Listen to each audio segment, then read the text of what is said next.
Right then, should we talk the weekend's games? Let's do it. Let's start with the big one, Ireland, France. Well, I'll start with this. France have already started trolling Ireland. What's happened? Well, history. Bit of history between the two countries. So France played Ireland in a World Cup football knockout qualifier game to qualify for the World Cup. And the hand of Thierry Henry. Thierry Henry, you're having a laugh. Thierry Henry. Oh, well, he cheated, effectively. Used big handball, blatant handball that led to a goal which sent France through.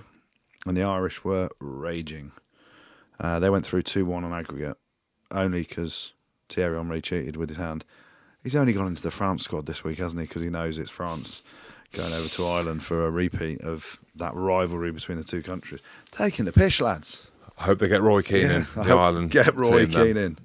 Do your job! Yeah. He's amazing, Roy Keane, isn't he? He is great. He is great. But You yeah, I listen did to see him all Thierry day. Henry on that. But actually, looking at the stats from Isaac that have come in, the last 10 games, and we should know this really, but maybe I don't go 10 games back, but 6 wins for Ireland, 4 for France, but all of them have been tight. I say all of them. I haven't got all the stats. Well, the last one but wasn't, was there? No, but the ones before that, the drop goal, if you remember Sexton, Yeah. that's as far back as I remember the last play of the game. Yeah. How good was that drop kick? It That's was one of the best drop kicks I've ever seen in a game. With such high pressure. With high pressure. Oh, it was like 50 odd out, wasn't it? 50, it was amazing. How big are your balls, Johnny? I remember talking about it on here, going, how big are your balls, Hairy, Johnny but Sexton? big. And you were like, he's got the full fucking wheelbarrow out, stuck him in it, and is just going down the Champs-Élysées with them. I mean, the one thing for me is France, if you go back to the Six Nations last year, opening game down in Marseille, France was still hurting from the World Cup, hungover, no DuPont, all this stuff. Ireland, that was one of the best performances I've seen from That's them. the score there. I actually didn't see that, Rob. So it was on there. Thank you. Yeah, 38-17, James. Okay, there so were French skid marks and snails. that's a honking. And little pieces coming out everywhere. Sean Edwards still talking about that as well. So it's Of course he obviously will. still And something mate, that... he'll be saying it all week about them. And that's the thing with France, and this is where they are with this Latino headspace that they're always in. And you saw that against England. We saw them getting off the bus, and there was a cloud of smoke that followed them when they opened the door. That was me, wasn't it? Yeah. With the vapes. Emotionally, they are going to 100% be there. And I think we see the very best version of France at the weekend. It's going to be interesting how their team's made up. We were talking about it, whether Thomas Ramos is at 10 or Roman Intermac and the Jalibert fallout is completely done. Does Damien Penaud come back in on the wing for them? Yeah, it's really interesting calls because It's the quality they've got there. Penaud got dropped after the England game because he butchered a couple. Scored one still. Might have scored 2, I can't remember. I've had too much to drink in the Cayman Islands. But they dropped him and he went back to Bordeaux and carved up. Theo Atisogbe, who's taken his place, hasn't put a foot wrong. But then do you just... Against James Lowe. Yeah, but do you just lean back on the experience of Penaud? But who knows with the French what Fabien Galthie is thinking about? You know, he dropped Jalibert as well, didn't he? He went back to Bordeaux and ripped it up. But the question mark, does Untermac come back in and start at 10, having not played? Ramos went pretty well in the last game, didn't he? I know it was only against Italy, but it's quite disrespectful because Italy have been a lot better. But the scoreline. Yeah. So loads of question marks around what the French are going to do. So actually for Ireland, it's quite hard to prepare in advance until you see the team and then kind of have the expectation of other stuff. But you know how they're going to come. They're going to offload the French. They're going to use the power game, a ball out the tackle. They're not going to allow the Irish defence to settle by ball movement, ball out the tackle, ball off the deck. You look at every player, and one thing we didn't pick up on, you look at every player offloading. Have a look at the video of Sam Prendergast's offload against Wales. Oh, how good in was slow-mo, that? round his back, Yeah. through his legs, and then bang. But every French player has that kind of skill set. And it's In the pack. That's the difference with France with any other team, like Malvaca, Cyril Bay, Yeah. Marchand when he comes on, Molfo, whatever player they've got at the line, the offload. And that's so hard, isn't it, as we know, to defend against. So Yeah. if they're on, and I think the big thing will be if it's a dry ball, Ireland lose. Really? I do. Yeah, I've seen parts of the French where I'm like, it's undefendable Yeah, it's wow. and unplayable. The wow factor.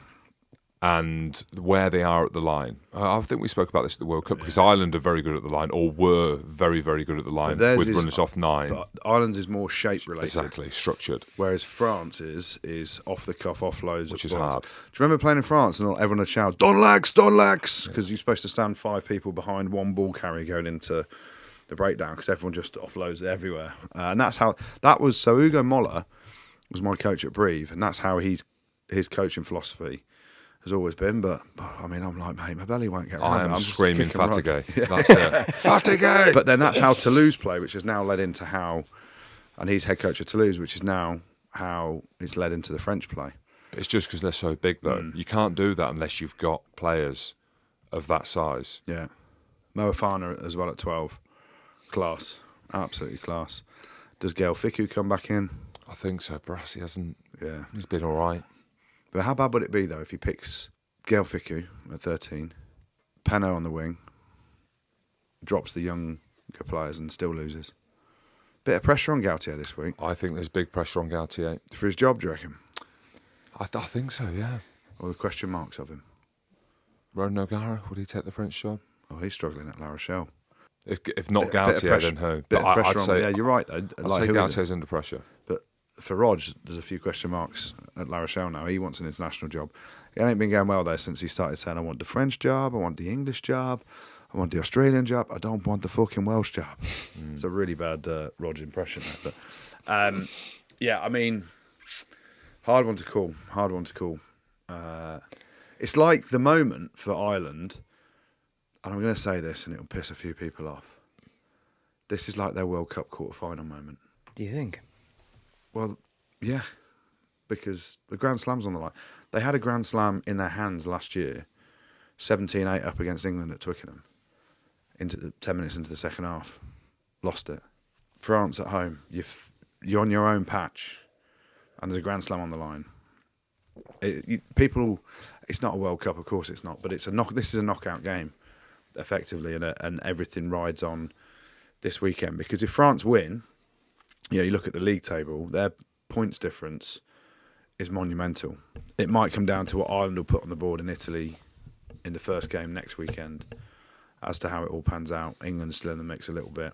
But Ireland can get the competition finished this weekend with a Grand Slam effectively, because then you've got to go to Italy. You can't see them losing over there next week. But it's all on, isn't it? And it's all on. does Tadhg Furlong come back in? There's rumours of that.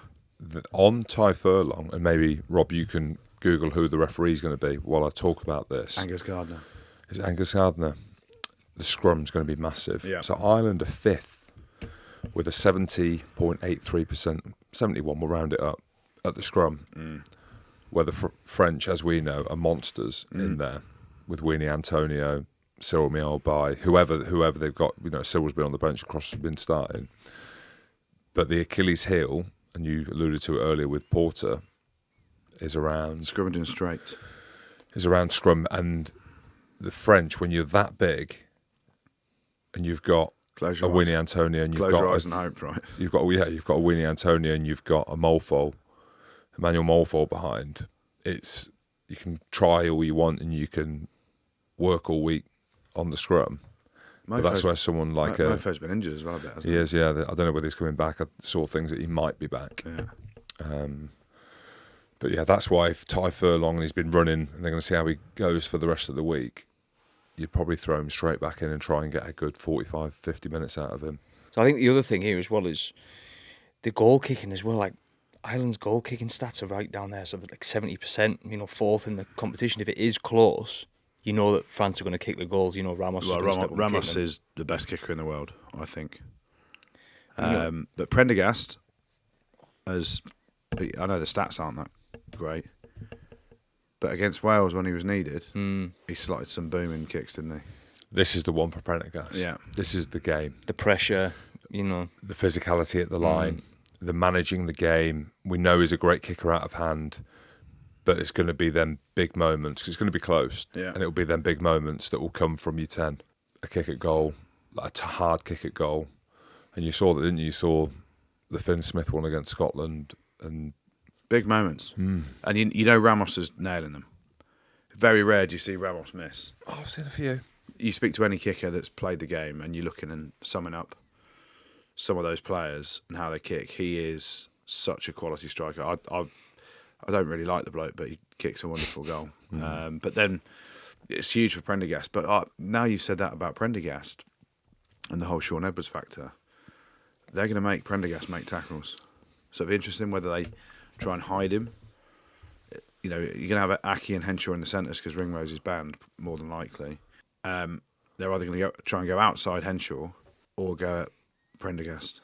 And if not, just fucking offload it and give him Mofo or any of the monster units that you've got. Game of the weekend. Yeah, buzzing for it. Is it Saturday? Saturday. Saturday before the Scotland-Wales. Yeah. Pod. Rugby pod.